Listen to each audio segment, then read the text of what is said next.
In this video, I will show you how to change the oil and replace the oil filter on this 2024 Honda CRV. With this step-by-step DIY guide, I'll walk you through the oil filter location, the removal, installation, and important tips on how to avoid leaks. Let's get started. Tip number 1. Open your hood. This may sound very basic, but before you touch anything underneath, open your hood. The last thing you want to do is to remove your oil filter, remove the plug, drain all the oil, and not being able to open the hood, because now you can't even drive it anywhere for anybody to look at it. So make sure you open the hood, then you get started. I have the car up on ramps, I have the back wheels chucked, and now I'm underneath. To get to the oil filter and the drain plug, we have to take this panel off right here. I don't know if these are Phillips screws or if it's a Japanese screwdriver you need in here, but I believe a Phillips screwdriver will work. You have two screws in the front, 2 in the back here, right back here. Here's the second one. Then we have these plastic tabs. One there, and 4. We have 4 of these that just need a regular screwdriver. So I'm going to be pulling this off, putting the camera down.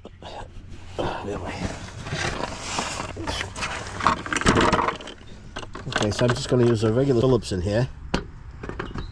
That looks like it fits pretty tight. There we go. Okay, I'm going to get these off, get this panel off, and I'll be back. These 2 back screws were a problem. They had a lot of corrosion around them. What I tried at first was to clean the rust around the edge, hoping to break it free. Then I sprayed some PB Blaster behind here, let it set a little bit, screwdriver back in, hit the bottom of it with a hammer. It wouldn't budge. Then I remembered I had one of these. I can't remember the last time I used this.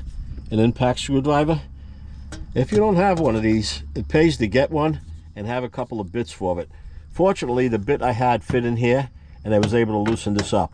So I'm going to get this panel off and then we'll get to removing that oil plug. Once you remove that panel, we get to the business end.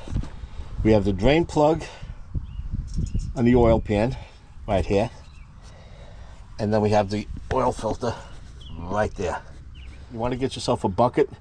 Times I use a 5-gallon bucket. I'm using this barrel that I cut the bottom off, and the reason I'm using this, I didn't know what I was going to find when I came under here.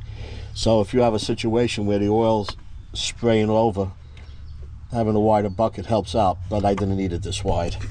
And then the next step is to remove this bolt, and I believe I need a 17mm wrench for this, and then we'll get to taking off this oil filter. When this was changed, done in the shop, and they must have used an impact wrench to put it on. You can see how this is scuffed up. What I'm using now is a socket on the breaker bar to loosen it up. Now that I have it loose, just unscrew it. Here we go. Oh, I missed. Whew. I'm not going to wait for the recommended oil change on it. I'm going to go about 3,000, maybe 4,000 miles. Then I'm going to change this again. They're saying you could go 10,000 miles or 7,000 miles. The computer will let you know when it has to be changed. Now I'm going to go remove this oil filter. Once I do that, we'll be going topside. Okay, we're topside now. As we mentioned before, this is the grade oil that we have to use. 0W20. This is Pennzoil. I'm not sponsored by anyone. I paid for all this with my own money. I do have an Amazon link down below if you'd like to purchase anything that I'm using here. Now to get to this filter. Part number 15400 PLM802. I was surprised how small this filter is. Look at my hand. Look at the filter. Not much to it. Lawnmower filters are larger than this. But this filter is a general filter that's used on most of these Hondas. Let me show you what should be done. First of all, underneath you want to make sure that this rubber seal wasn't attached and stuck onto the engine. So we can see it's on here, and I'll show you underneath that it's clean. Next, we have this bolt. This is the drain bolt. This was definitely put on or taken off the last time at the shop with an impact wrench. I could tell the way this is scuffed up over here. All the oil changes I ever did, I never changed this little washer. But in the manual, it says to change it. So, here's the new one. This car's under warranty, so we want to do everything according to specs. See, does that fit the same way? Yeah. Okay. All right. So we have the drain plug. We have the drain plug with the new washer. And now, as far as the oil filter, you want to get some clean oil. Put a little dab on your finger and just rub it around this rubber washer. Okay, get it in there. This will help it seal. Usually they're flat. This one has like an indentation. All right, we have that. Now, according to the manual, this drain plug should be tightened up to 30 foot-pounds.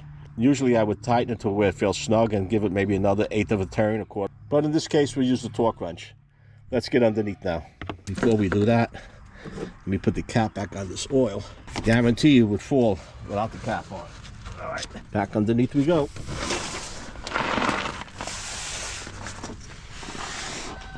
Start with the drain plug. One thing Honda has over here, kind of unique, it shows you engine oil. So you're not draining oil out of your transmission by mistake. Okay, wipe that surface. The drain plug back in. Never, and I say never, put these in with an impact wrench. As a matter of fact, if you feel it being a little snug, back it out and go back in. And if it's still snug, back it out. You might have a little dirt or something in there. You want to make sure it goes in nice and easy. Okay, I'm going to put the torque wrench on there and tighten it up. And as far as the filter, I don't know if I can get it. You can see that surface is clean. I'm going to wipe it one more time just to make sure, because I don't have a good view of everything. But you want to make sure that surface is clean and that rubber washer wasn't stuck on there. If that other O-ring is on there, you're thinking, well, there's two of them, it'll work. It'll be just the opposite. It'll leak like crazy. I'm going to tighten this all up. Going to add the oil. Going to run the engine. Make sure I don't get any leaks down here. Wipe everything up nice and dry. So if you do have a leak, you could tell. And then after I check it all, I'll put that pan back on. I have the drain plug in. I have the oil filter reinstalled. The next step is just adding the oil to it. According to the owner's manual, this takes 3.7 US quarts. Before I forget, I want to point a few things out. These were the screws holding in that pan on the bottom. They were plastic ones also, but these were the metal ones. This one came out with no trouble at all. This one was a little snug. These two, I had to use that impact screwdriver to get them out. See the rust that's on there? What I'm going to do before I put them back in, I'm going to clean them up with this wire brush, whatever you have to clean off the rust. And I'm going to put some of this Permatex aluminum anti-seize on it. So the next time these have to be removed, either by myself or someone else, they shouldn't be such a problem, because that was really tough getting it out. So that's it for the screws. Now, as far as a wrench to get off that filter, I've been using this for quite some time. There's all different types of oil filter wrenches. Whatever you prefer, it doesn't matter which one you use. This one here now is starting to slip a little bit. And it was slipping on that filter down below.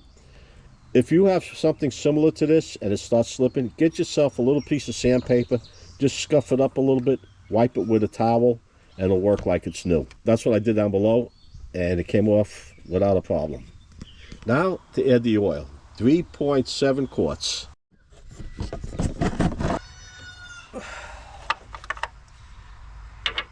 With the car up on the ramps, I'm having a hard time reaching in. So I'm going to pour this directly from the bottle, and when I get close to where we have to be, I'll pour it into a cup and pour it in. Don't want to overfill this.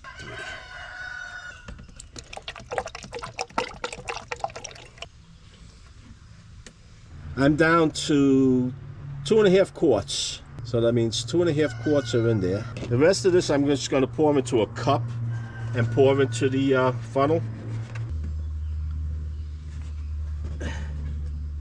With this cup of oil I'm putting in now, that makes it 3 quarts. That's 3.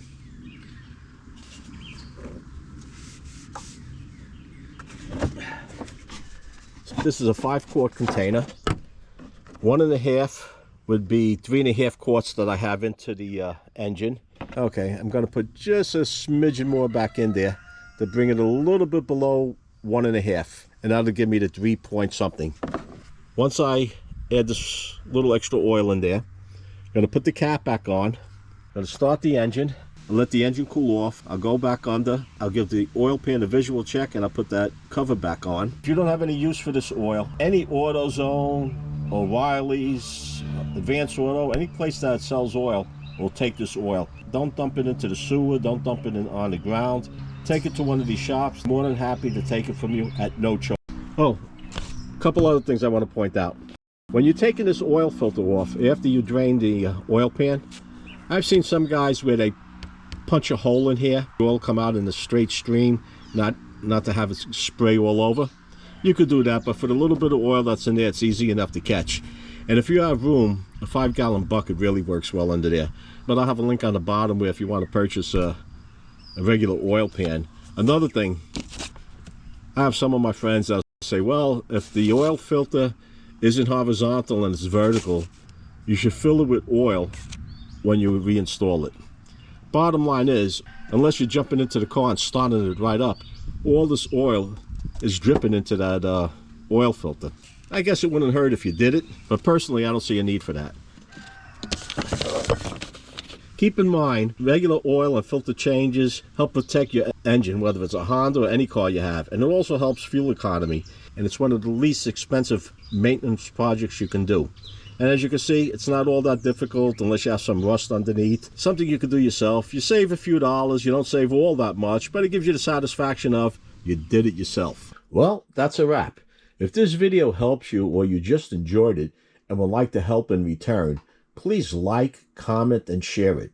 Also, if you haven't done so yet, subscribe. Hit that Joe Z button for more Honda CRV maintenance, small engine repair, riding mower repair, and other DIY videos. Until next time, stay safe.